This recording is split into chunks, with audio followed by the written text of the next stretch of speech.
नमस्कार, तुम्हा सगळ्यांचं खूप खूप खूप स्वागत आहे. तर आज आपण टॉपिक बघणार आहोत इंट्रोडक्शन टू ए आय, म्हणजेच फंडामेंटल्स ऑफ ए आय. आता सध्या ए आयचं युग आहे आणि ए आयचे जे कन्सेप्ट आहेत ते तुम्हाला मी मराठीतून शिकवणार आहे. So this is doctor Shruti and here I am going to present introduction to A I topic. So बऱ्याच वेळेला असं होतं, खास करून जे मराठी मुलं आहेत त्यांना की ज्यांचं बॅकग्राऊंड इंग्लिश मिडियम नाही आहे, खास करून अशा मुलांसाठी की जे इंजिनिअरिंगचे कन्सेप्ट आहेत, जे टॉपिक आहेत, ते आपण मराठीतनं जर शिकलो, आपल्या मातृभाषेतून जर शिकलो तर ते पटकन समजतात आणि आपल्याला लवकर कळतातही. त्यामुळे इथे मी असा प्रयत्न करणार आहे की आता आपण एक इंट्रोडक्शन टू ए आय पहिला हे पहिलं लेक्चर आहे. पण ह्या सिरीजमध्ये आपण ह्याच्यामध्ये जेवढे टॉपिक कव्हर करणार आहोत ते सगळे मराठीतून करणार आहोत आणि मराठीतून शिकणार आहोत. तर चला बघूया introduction to A I. Sir, आता आपला आजचा अजेंडा आहे की आपण बघणार आहोत की ए आय म्हणजे काय आहे, त्याची हिस्ट्री काय आहे, कन्सेप्ट काय आहे, त्याच्यानंतर ए आयचे टाइप्स काय काय, कोणते कोणते टाइप्स आहेत, त्याच्या ॲप्लिकेशन्स कोणती आहेत, चॅलेंजेस, इथिक्स आणि फ्युचर. तर जे मुंबई युनिव्हर्सिटी किंवा दुसऱ्या कुठल्याही युनिव्हर्सिटीचे जर विद्यार्थी असतील तर त्यांना ए आय हा सब्जेक्ट असणारच असणार आहे.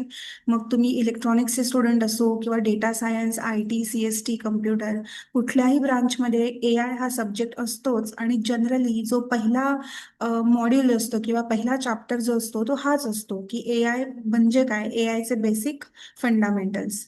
तर चला आपण बघूया डेफिनेशन ए आयची. AI is the science and engineering of making intelligent machines capable of simulating human intelligence.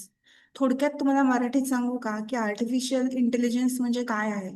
की अशी सिस्टीम किंवा असं मशीन की जे माणसाची मिमिक्री करतं किंवा माणसांना मिमिक करतं. माणसं जे फंक्शनॅलिटी करतात ते जर मशीन्स करू लागले तर त्याला आपण म्हणतो आर्टिफिशियल इंटेलिजन्स. जसं आपण माणसं काही डिसिजन्स घेतो, पण ते डिसिजन्स घेण्याच्या आधी आपण सारासार विचार करतो आणि मग डिसिजन घेतो. त्याचप्रमाणे कुठल्याही ए आय सिस्टीमकडनं ही अपेक्षा असते की त्याने आधी फीडबॅक घ्यावा, सगळ्या गोष्टींचा विचार करावा आणि मग डिसिजन घेऊन ते काम करावं.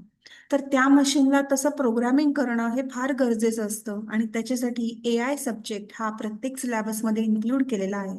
ह्या सब्जेक्टमध्ये हेच शिकवलं जातं की कोणते कोणते अल्गोरिदम्स आहेत जे आपण मशीन लर्निंगसाठी आपण वापरू शकतो आणि त्या पर्टिक्युलर सिस्टीमला आपण ट्रेन करू शकतो.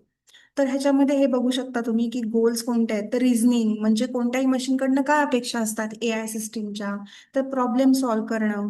त्याच्यानंतर त्याचा जो परफॉर्मन्स आहे तो फीडबॅकनुसार किंवा पास्ट एक्सपिरियन्सने जसे आपण माणसं शिकत जातो आणि त्याच चुका आपण पुन्हा करत नाही, तर त्याचप्रमाणे ह्या ए आय मशीनने सुद्धा आपला परफॉर्मन्स इम्प्रूव्ह करावा ही अपेक्षा आहे. त्याच्यानंतर प्रत्येक मशीनला काही इनपुट्स लागतात. त्या इनपुटसाठी आपल्याला सेन्सर्स वापरावे लागतात. तुम्ही आता वेगवेगळ्या मूव्हीजमध्ये किंवा रोबोट्स बघितलेच असतील. तर सेन्सर्स जे असतात ते खूप चांगलं काम करतात, जेणेकरून त्या मशीनला डेटा जो इनपुट आहे तो कळतो की आपल्या अवतीभोवती काय चालू आहे आणि अकॉर्डिंग टू दॅट ते डिसिजन घेऊ शकतात. सो थोडक्यात काय, ए आय ही एक सिस्टीम आहे, अशी सिस्टीम आहे जी माणसांची त्यांनी मिमिक्री करून, मिमिक्री म्हणजे कसं, फक्त हावभाव नाही तर डिसिजन मेकिंग जे आहे त्यांचं ते माणसांसारखं असावं असं ए आय सिस्टीमकडनं आपली अपेक्षा असते. तर ही एक छोटीशी टाइमलाईन आहे ए आयची की 1950 मध्ये टर्निंग टेस्ट केली गेली, जी ॲलन टर्निंगने केली. त्याच्यानंतर 1956 मध्ये आर्टिफिशियल इंटेलिजन्स ही टर्म जन्माला आली. 1980मध्ये त्याच्यानुसार काही एक्सपर्ट सिस्टीम बनवल्या गेल्या. आता ह्या एक्सपर्ट सिस्टीम काय आहेत आणि कशा काम करतात हे आपण नंतर बघणार आहोत पुढच्या काही सिरीजमध्ये. त्याच्यानंतर 1997 मध्ये पण इव्होल्युशन झालं आणि 2000 to 10 ते आत्तापर्यंत डीप लर्निंग आणि आर्टिफिशियल इंटेलिजन्स क्षेत्रातलं सगळ्यात जास्त जी क्रांती झालेली आहे ती 2010 पासनं ती आत्तापर्यंत झालेली आहे. तर आता हे गोल्स आहेत ए आयचे की कोणत्याही मशीनकडनं आपल्याला काय अपेक्षा असते की to make computers think and act like humans, to enable learning, reasoning and problem solving, to create system that can perceive their environment and adapt accordingly. म्हणजे जसं एखाद्या माणसाकडनं आपली अपेक्षा असते की त्या माणसाने शहाणपणाने डिसिजन घ्यावा, तसंच आर्टिफिशियल इंटेलिजन्स कडनंही आपली हीच अपेक्षा असते की त्याने सुद्धा सारासार विचार करून लर्निंग, रिझनिंग आणि त्याच्यानुसार त्याने प्रॉब्लेम सॉल्व्ह करावे. आता ह्याच्यावरती प्रश्न येऊ शकतो की तुमच्या परीक्षेमध्ये, खास करून इंजिनिअरिंगचे जे स्टुडंट्स आहेत, की types of A I. So mainly 3 types आहेत: narrow A I, general A I and super A I. Narrow A आयला वीक ए आय असंही म्हणतात. म्हणजे थोडक्यात काय की ते सांगकामे असतात. आता अलेक्सा, गुगल असिस्टंट, चॅटबॉट्स हे खूप इझी वापरायला आहेत आणि ते वीक ए आय आहेत. त्यांच्याकडे मेमरी कपॅसिटी ही असते किंवा नसते, असली तरी खूप कमी असते. आणि अतिशय बेसिक ए आय आपल्याला म्हणता येईल, ज्याला नॅरो ए आय किंवा वीक ए आय म्हणतात. नंतर असतं ते म्हणजे जनरल ए आय, म्हणजे त्याला स्ट्रॉंग ए आय असंही म्हणतात. तर त्यांना जसं माणूस शिकतो, लर्न करतो किंवा अंडरस्टँड करतो, ती कपॅबिलिटी किंवा ती ॲबिलिटी त्यांच्याकडे असते आणि डिसिजन मेकिंग पॉवर त्यांच्याकडे असते. आता नॅरो ए आय किंवा वीक ए आय मध्ये हे जे अलेक्सा, चॅटबॉट जे आहेत ते काय आहेत, तुम्ही विचारेल त्याच प्रश्नांची ते उत्तरं देतात. पण general A I, strong A I मध्ये त्यांना ओपिनियन असतं स्वतःचं. ओके. त्याच्यानंतर पुढचा टाईप आहे तो म्हणजे super A I. Super A I हे ऍक्च्युली हायपोथेटिकल कन्सेप्ट आहे की ज्याच्यामध्ये ए आय सरपास करतं ह्युमन इंटेलिजन्सला, असं ते कन्सेप्ट आहे. अजून रिसर्चर्स ह्याच्यावरती काम करतायत, असं अजून मशीन बनलेलं नाहीये. पण तुम्ही सोफिया रोबोट बद्दल ऐकलं असेल, म्हणजेच रिसर्चर अजूनही सुपर ए आय वरती काम करतायत. तुम्ही आता रोबोट हा रजनीकांतची मूवी बघितली असेल, तर त्याच्यामध्ये जो चिट्टी हा जो रोबोट आहे रजनीकांतचा, ते एक्झाम्पल आहे सुपर ए आयचं, जे अजूनही अस्तित्वात आलेलं नाहीये. आता ए आयचे सबफिल्ड्स कोणते कोणते आहेत, म्हणजे तुमच्या सिलेबसमध्ये पुढे ए आय ही खूप मोठा वास्ट एरिया आहे. पण त्याच्या खाली, त्याच्या छत्रछायेखाली कोणते सब्जेक्ट आहेत, तर मशीन लर्निंग आहे, डीप लर्निंग आहे, natural language processing N L P आहे, जे ह्युमन लँग्वेज आपण जे बोलतो ते मशीनला कसं समजतं त्याचं कारण म्हणजे N L P. Computer vision आहे, म्हणजे कुठल्याही मशीनला इमेजेस किंवा व्हिडिओज हे तो कसे रेकग्नाइज करतो, त्यासाठी कम्प्युटर विजन लागतं. नंतर रोबोटिक्स आहे, एक्सपर्ट सिस्टीम आहे. ह्या सगळ्या ज्या गोष्टी आहेत त्या ए आयच्या अंडर येतात. ए आय ही मेन फील्ड आहे आणि हे सगळे जे आहेत ते सब फील्ड आहेत. आता डिफरन्स काय, हा एक कॉमन क्वेश्चन असतो, प्रश्न असतो की ए आय, एम एल आणि D L, that is deep learning, ह्याच्यामध्ये काय फरक आहे.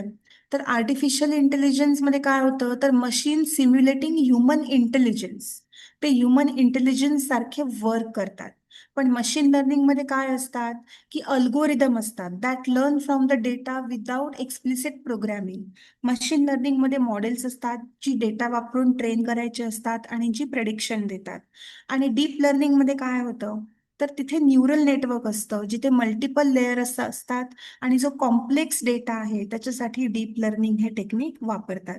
तर सध्या तुम्हाला मशीन लर्निंग किंवा डीप लर्निंग हे जर कळत नसेल तर तुम्ही काळजी करू नका. पुढच्या काही लेक्चर्समध्ये इन डिटेल आपण हे सगळं बघणार आहोत. सध्या फक्त आपण ए आय वरती कॉन्सन्ट्रेट करू, लक्ष देऊ. आता आपण बघूया की ऍप्लिकेशन्स कोणती कोणती आहेत ए आयची. तर हेल्थ केअर, नंतर डिसिजेस प्रेडिक्शन, रोग ओळखण्यासाठी, कुठलंही औषध त्याची डिस्कवरी करण्यासाठी, एज्युकेशन म्हणजे शिक्षण क्षेत्रात स्मार्ट सिस्टेम्स आपण यूज करून मुलांना काही शिकवू शकतो, मुलांना काही नॉलेज देऊ शकतो.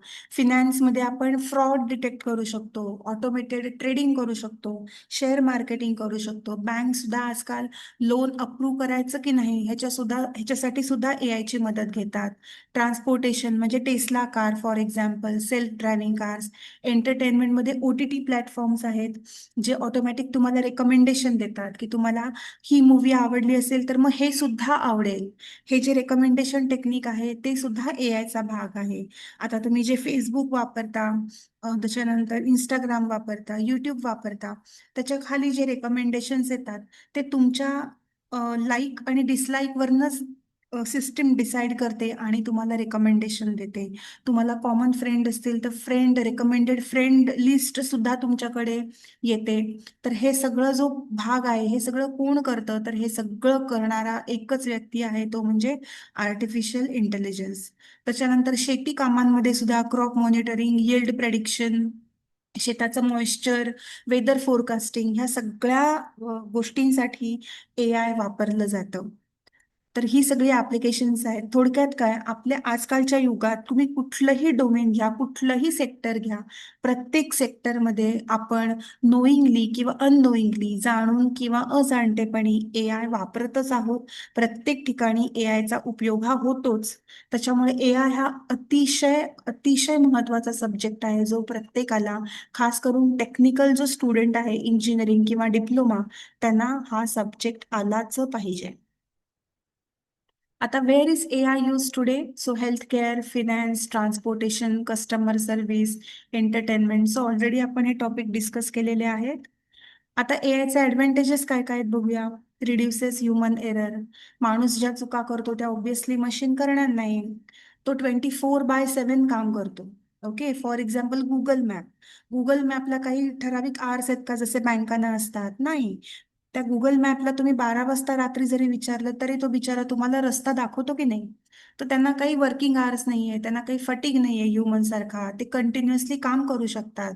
Handles repetitive task efficiently. कुठलंही काम ते इफिशियंटली, न दमता न थकता, विदाऊट एनी कंप्लेंट ते करू शकतात. Helps in data driven decision making.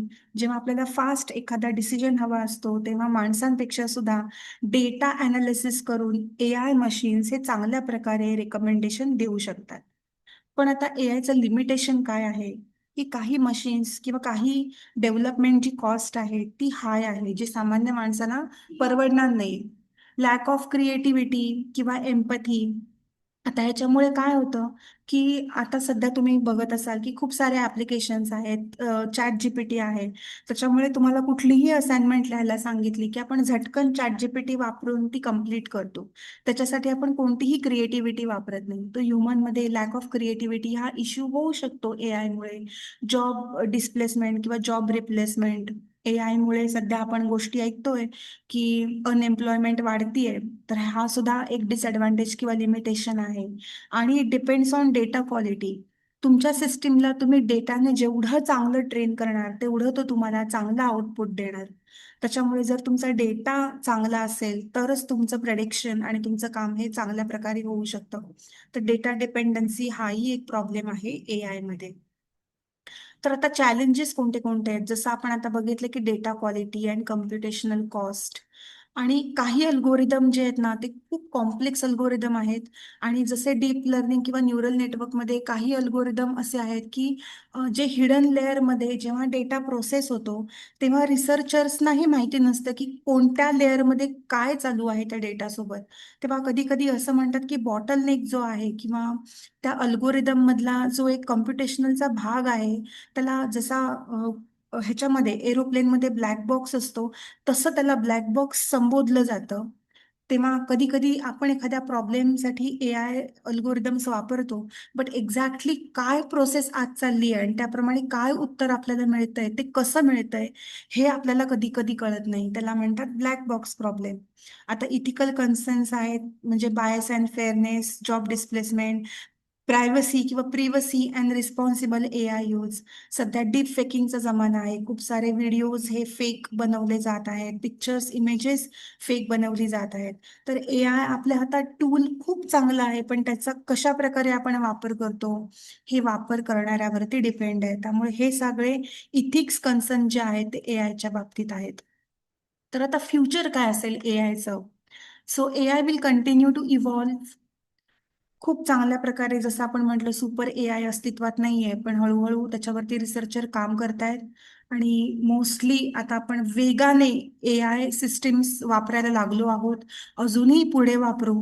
पण जे इथिक्स आहेत आणि डेटा प्रिव्हसी जो आहे, तो खूप महत्वाचा भाग आहे. AIचा जो वापर आहे तो नेहमी चांगल्या कामासाठीच व्हावा, असंच आपल्याला सगळ्यांना बघितलं पाहिजे. आपल्या पुढच्या पिढीला हे शिकवलं पाहिजे.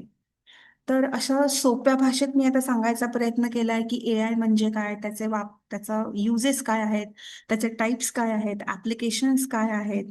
आता अजून तुमचे काही क्वेश्चन्स असतील तर नक्की कमेंट बॉक्समध्ये तुम्ही कमेंट करा. ॲलन केने असं म्हटलंय की the best way to predict the future is to create it.